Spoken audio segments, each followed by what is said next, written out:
السلام علیکم ورحمۃ اللہ وبرکاتہ۔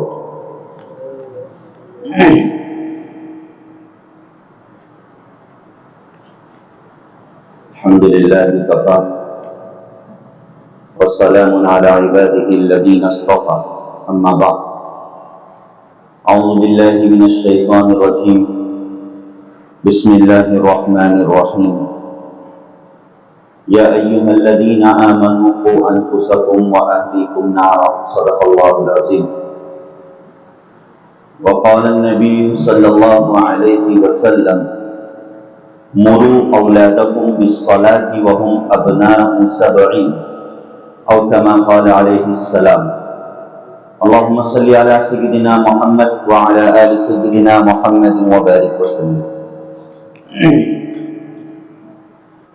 ایسا کہ ہم سب جانتے ہیں کہ قرآن کریم بلکہ دین اسلام کی ابتدا تعلیم سے ہوتی ہے، اور اس تعلیم کے لیے جو سب سے پہلا لفظ استعمال کیا گیا ہے وہ ہے اقرا، پڑھ۔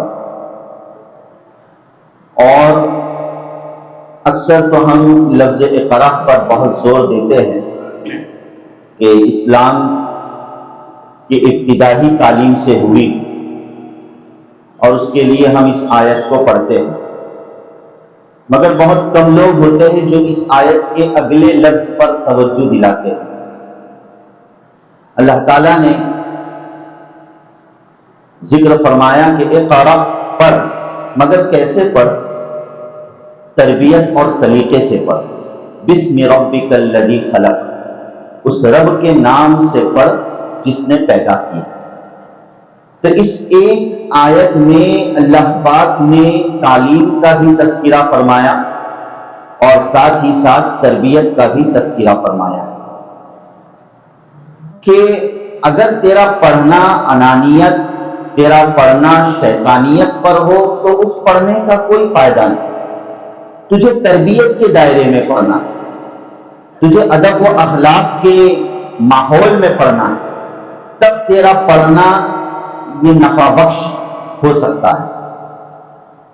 ہمارے معاشرے میں تعلیم اور تربیت یہ دو لفظ بولے جاتے ہیں، مگر اتنا اس کو ملا دیا جاتا ہے، اتنا ساتھ میں بولا جاتا ہے تعلیم و تربیت، کہ تعلیم تو اجاگر ہوتی ہے، تعلیم کی طرف تو توجہ جاتی ہے، مگر تربیت کی طرف بہت کم لوگوں کی توجہ جاتی ہے۔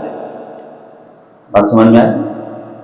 جبکہ تعلیم ایک اپنا موضوع ہے اور تربیت ایک اپنا موضوع ہے، دونوں میں اللہ نے فرق رکھا ہے کہ تعلیم معلومات، آپ کو جو چیز معلوم نہیں ہے اس کو جاننے کا نام تعلیم ہے، علم ہے، چاہے وہ دنیاوی اعتبار سے ہو یا دینی اعتبار سے ہو، عصری اعتبار سے ہو یا دینی اعتبار سے ہو۔ اور اس حاصل شدہ تعلیم پر پریکٹیکلی اترنا اور عمل کرنا، کم و بیش اس کا نام تربیت ہے۔ تو اتنا ہم ایک ساتھ ان دو لفظوں کو ملاتے ہیں کہ جس کی وجہ سے تربیت کی طرف ہماری بہت کم توجہ ہوتی ہے، اور یہی وجہ ہے کہ جو تعلیم بغیر تربیت کے ہو، جو تعلیم بغیر تربیت کے ہو، تو وہ تعلیم بسا اوقات تباہی اور ہلاکت کا سامان بنتا ہے، تباہی اور ہلاکت کا سامان بنتا ہے۔ ورنہ وہ علم تو شیطان نے بھی حاصل کیا تھا، شیطان کوئی علم میں کم نہیں تھا، بلکہ وہ تو ابو العالم تھا، تمام عالموں کا باپ تھا، سب پتا تھا اسے، آسمانی تمام باتیں، ساری چیزیں اسے حاصل تھی۔ اور یہ کہ وہ عابد تھا، عبادت گزار تھا، عبادت میں بھی کم نہیں تھا، مگر چونکہ اس نے یہ سمجھ لیجئے کہ وہ تربیت کے میدان میں اس نے قدم نہیں رکھا تھا۔ تربیت کا سب سے پہلا زینہ اور سب سے پہلی سیڑھی اپنے آپ کو چھوٹا کرنا اور بڑوں کی ماننا، یہ تربیت کا سب سے پہلا قدم ہے جو شیطان نہیں چلا پائے. اس وجہ سے شیطان بنا. تو معلوم یہ ہوا کہ دین اسلام میں تربیت کی بڑی قدر ہے، اور قرآن کریم میں تربیت پر جا بجا ابھارا گیا ہے، اور احادیث میں کثرت سے نبی کریم صلی اللہ علیہ وسلم نے تربیت کی طرف توجہ دلائی. اب دیکھیے سورہ لقمان، حضرت لقمان علیہ السلام کی نصیحت ہے نا. حالانکہ لقمان علیہ السلام کوئی نبی نہیں ہے، پیغمبر نہیں ہے، مگر اللہ پاک نے اس غیر نبی کی نصیحت کو، ایک اللہ والے کی نصیحت کو قرآنی درجہ دے دیا. کیوں؟ اس لیے کہ وہ بندہ اپنی اولاد کو تربیت کی تعلیم دے رہا ہے، تربیت پر ابھار رہا ہے. مختلف انداز سے حضرت لقمان علیہ السلام کی نصیحتیں موجود ہیں. اب وہ موقع نہیں کہ لفظ بلفظ ان نصیحت کی طرف اشارہ کروں میں. اور یہی وجہ ہے کہ انبیاء علیہ السلام نے اولاد کے سلسلے میں جو دعا مانگی ہے، اب دیکھو کہ نبیوں کی دعائیں اولاد کے سلسلے میں قرآن کریم میں جو موجود ہے، تو انہوں نے شروع ہی سے ایسی دعا مانگی جس کا خلاصہ یہ نکلتا ہے کہ یا اللہ ہمیں تربیت یافتہ اولاد نصیب فرما. ہے نا.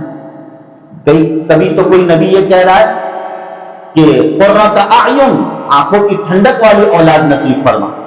اب اولاد آنکھوں کی ٹھنڈک والی کب بنے گی؟ جو غیر تربیت والی. ظاہر ہے کہ تربیت والی اولاد ہی اپنے والدین کی آنکھوں کی ٹھنڈک کا ذریعہ بنتی ہے. جس اولاد کی تربیت نہیں ہے تو ظاہر ہے کہ وہ اولاد اپنے والدین کی آنکھوں کی ٹھنڈک نہیں، بلکہ وہ تو جہنم کا سامان پیدا کرتی ہے. وہ تو دنیا اور آخرت کی آگ کا سامان پیدا کرتی ہے.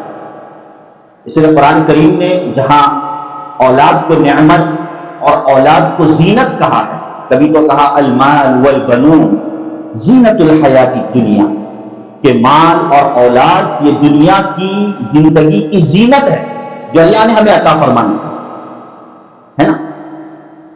کبھی تو فتنہ قرار دیا ہے اولاد کو. اب فتنے کا مطلب یہ نہیں مطلب یہ کہ انسان اولاد کی محبت میں کبھی کبھار مجبور بھی ہو جاتا ہے.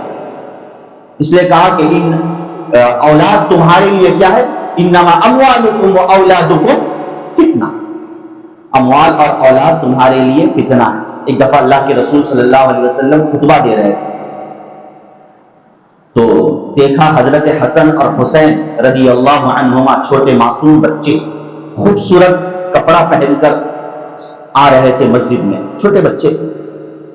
اللہ کے رسول صلی اللہ علیہ وسلم نے خطبے کو چھوڑ دیا اور خطبہ چھوڑ کر منبر سے اترے اور ان دونوں بچوں کو اپنے گلے سے لگائے.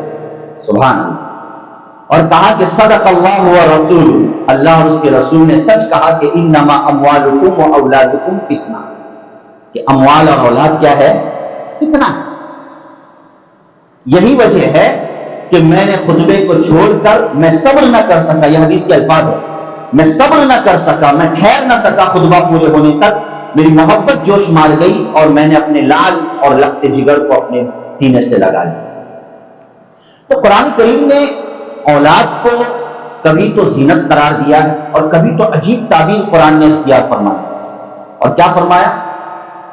کہ ان من ازواجکم و اولادکم عدوا لکم، کہ تمہاری بیویاں، تمہاری اولادیں اور وہ افراد جو تمہارے ماتحت ہے، عدوا لکم، تمہارے دشمن ہیں. اللہ، اولاد بھی کبھی دشمن ہو سکتی ہے. قرآن کہہ رہا ہے عدوا لکم، تمہارے دشمن ہیں، فاحذروہم، ان سے بچو. اللہ، جیسے دشمن سے بچا جاتا ہے. کیوں قرآن کریم نے یہ تعبیر اختیار فرمائی؟ کیوں قرآن کریم نے اولاد کو دشمن قرار دیا؟ یہ نہیں کہ بھئی دشمن قرار دے کر دشمنی کا رویہ ان سے اختیار کرو، ان کے ساتھ اختیار کرو، نہیں، بلکہ قرآن کریم ایک احساس دلانا چاہتا ہے، ایک احساس ہمیں دلانا چاہتا ہے سرپرستوں کو کہ یاد رکھو، جیسے دشمن کے ہر چال چلن پر تمہاری نظر ہوتی ہے، ہوتی ہے کہ نہیں؟ دشمن کی ہر چال چلن پر تمہاری نظر ہوتی ہے، تم اس کی ہر چیز پر نظر رکھتے ہو کہیں اس کی طرف سے تمہیں نقصان نہ پہنچے. دشمن سے کوئی بے خبر نہیں ہوتا. بے ہوتا ہے جو کسی کا دشمن ہو, کسی سے اگر کسی کی دشمنی ہو تو دشمن سے کوئی بے خبر ہوتا ہے نہیں, بلکہ محتاط ہوتا. تو اسی طریقے سے تم اپنی اولاد سے محتاط رہو, بے خبر نہ رہو. کیا بھاری تعبیر ہے, سبحان اللہ. تم اپنی اولاد سے بے خبر نہ رہو, بلکہ اپنی اولاد کی چال چلن پر, گفتار پر, کردار پر, ہر طریقے پر تمہاری نظر ایسی ہی ہونی چاہیے جیسے کہ تمہاری نظر کسی دشمن پر ہوگی. تب جا کر یہ اولاد تمہارے لیے حقیقی معنی میں زینت اور نعمت کا حق ادا کرنے والی بنے, ورنہ تمہارے حق میں جہنم کا انگارہ بنے. قرآن کریم نے کہا تمہارے حق میں یا تو جہنم کا انگارہ بھی بن سکتا. اسی لیے اللہ کے رسول صلی اللہ علیہ وسلم نے اپنی عملی زندگی سے بتلایا کہ تربیت پر کتنی توجہ دینے کی ضرورت ہے, کتنی توجہ دینے کی ضرورت ہے.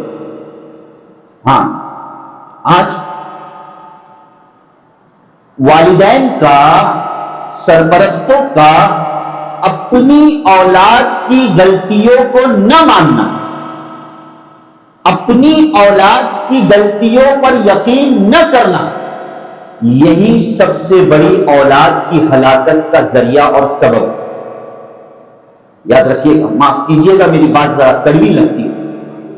ہاں, جب تک ہم اپنی اولاد کی غلطیوں کو غلطی نہ مانیں تب تک ہم ان اولاد کی غلطیوں کو سدھارنے والے ہی نہیں ہو سکتے.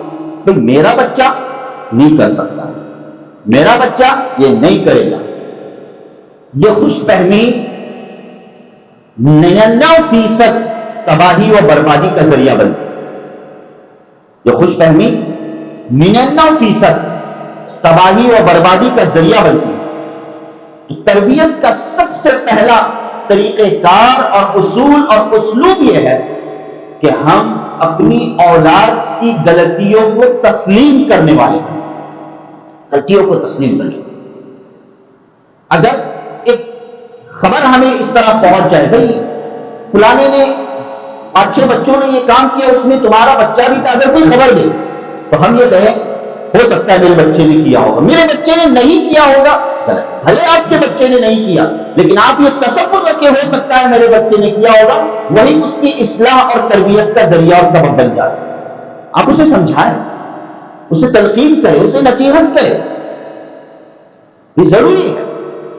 اسی لیے قربان چاہیے پیارے نبی صلی اللہ علیہ وسلم کی چھوٹی چھوٹی باتیں ہمارے لیے ایک بہت بڑا سرمایہ ہے, ہمارے لیے ایک بہت بڑا ذخیرہ.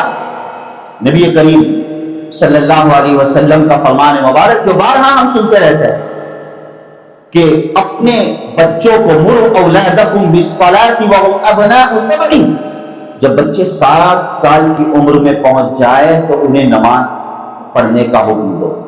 حدیث کو صرف ظاہری مت لو, حدیث کو صرف ظاہری مت لو.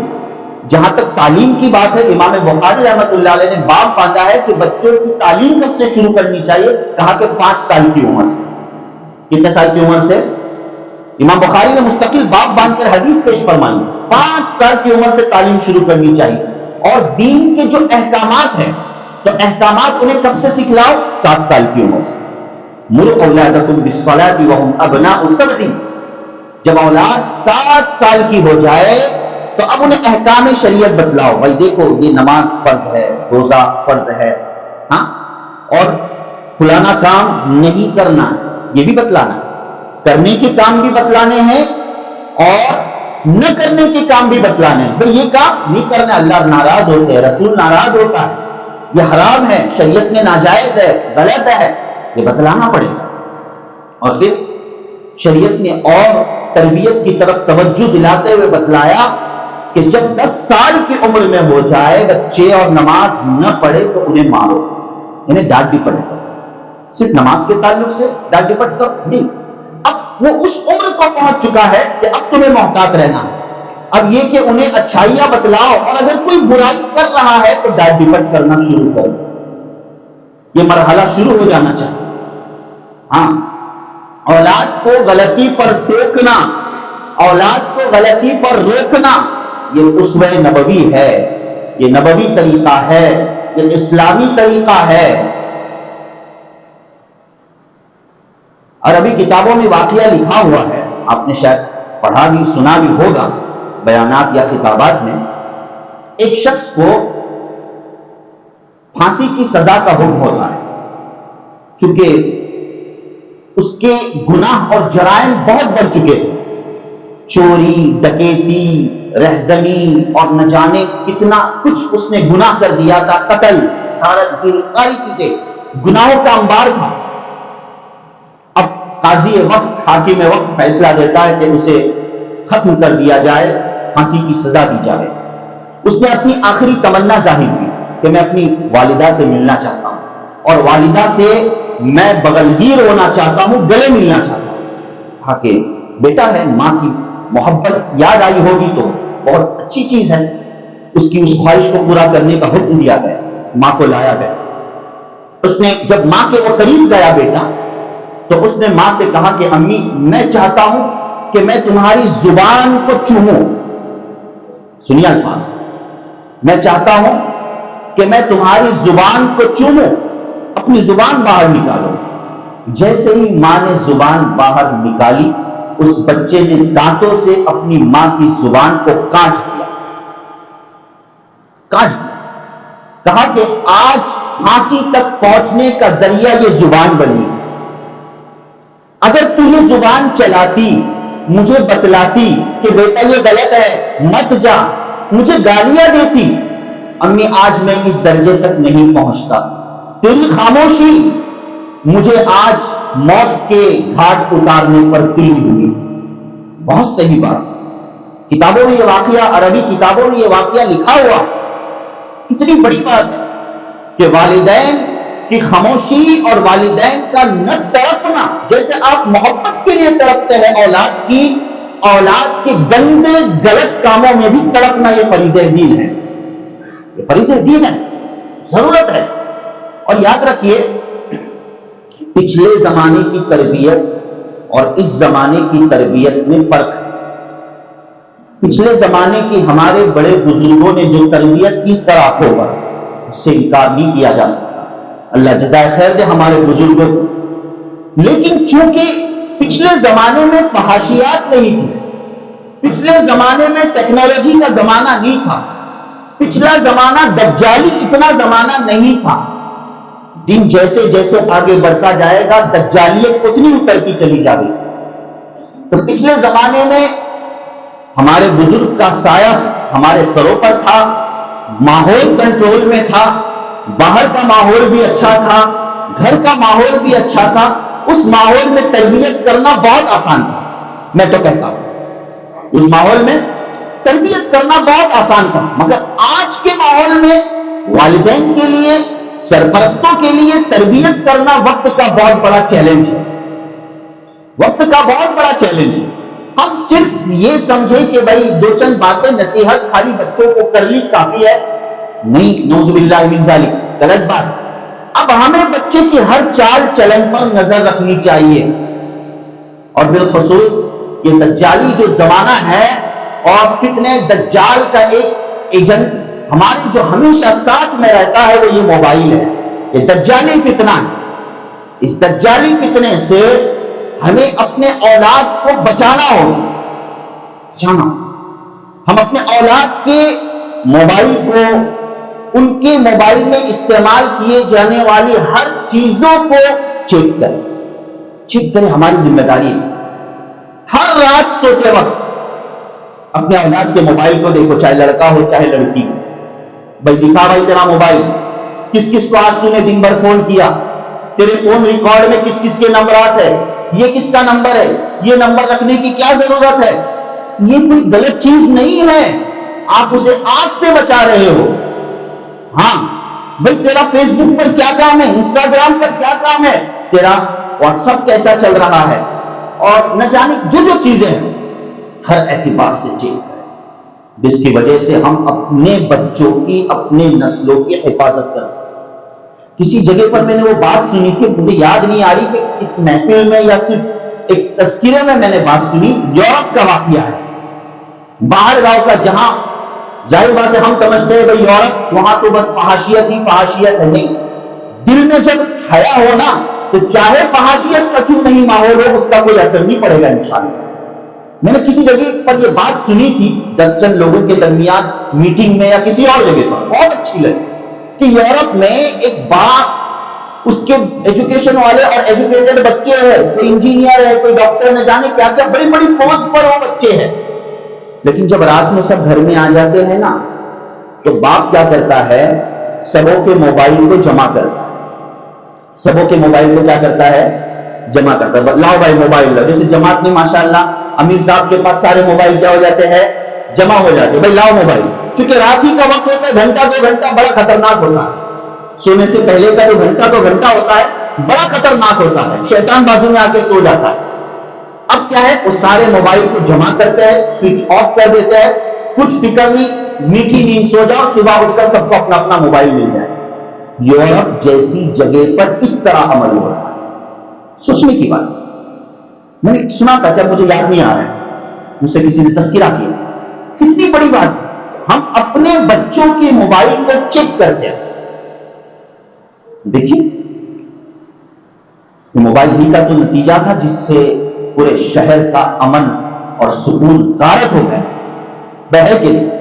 بہرحال جو ہوا تو ہوا، اللہ کی طرف سے ہر واقعہ ہوتا ہے، ہر معاملہ ہوتا ہے، کرنے والے پر کوسنا نہیں، بسا اوقات کرنے والا جو ہوتا ہے وہ دوسروں کے لیے نصیحت کا ذریعہ بن جاتا ہے۔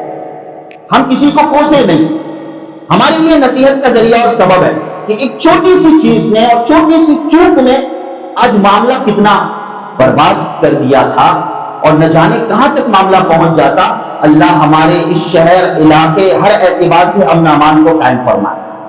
اور حالات صحیح ہم سب جانتے ہیں کیا حالات آ رہے ہیں، ہاں، تو ایسے وقت میں ہم اپنی طرف سے کوئی چوک نہ ہونے دیں، کوئی غلطی نہ ہونے دیں، اور بالخصوص یہ جو نسلیں ہے 8ویں سے 10ویں 12ویں تک کا جو معاملہ ہے، افسوس ہوتا ہے، آپ بھی سنتے ہو گے جب راستے سے چلتے وقت یہاں وہاں جاتے ہو، یہ بچے جو آپس میں گفتگو کرتے ہیں نا، بڑی شرم محسوس ہوتی ہے، بڑی شرم محسوس ہوتی ہے، گالیاں دیتے ایک دوسرے کو بچے، کیا ان کی تربیت ہوئی ہوگی، گالیوں سے بات کرتے ہیں، ان کی باتوں میں کوئی شائستگی نہیں، کوئی ادب نہیں، عجیب عجیب گندی سے گندی گھٹیا قسم کی باتیں کرتے رہتے ہیں۔ ضرورت ہے ہمیں ان نسلوں کو، یہ ہماری نسل ہے، یہ ہماری اولاد ہے، یہ ہمارے خون کا حصہ ہے، ان کے فکر کرنا، یاد رکھیے، خوش خیالی میں مبتلا نہ رہیے گا، ان کی فکر کرنا یہ ہماری اپنی ذاتی ذمہ داری ہے، ہاں یاد رکھیے۔